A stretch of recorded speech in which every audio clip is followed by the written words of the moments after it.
IT फील्डमध्ये job मिळणं हे जर तुम्ही शुभमला किंवा आता जे रिसेंट प्लेस झाले त्यांना जर विचारलं, गोपाल झालाय किंवा संकेत झालाय किंवा निखिल झालाय, कोणी पण XYZ जे पण प्लेस झाले त्यांना जर विचारलं तर ते सांगतात की राहुल सरांनी जेवढं सांगितलं फक्त तेवढं स्टडी करा, पण त्याच्या बॉटम लाईनमध्ये हे आहे की किती वेळेस करा.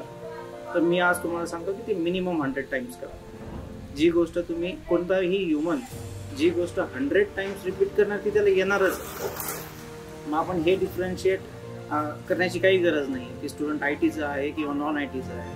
आता माझ्या इतक्या कारकिर्दीत जेवढी पण 10-12 वर्ष जेवढी पण झाले या फील्डमध्ये खूप हजारो लोक प्लेस झाले. खूप जण म्हणजे US मध्ये आहेत, UK मध्ये आहेत.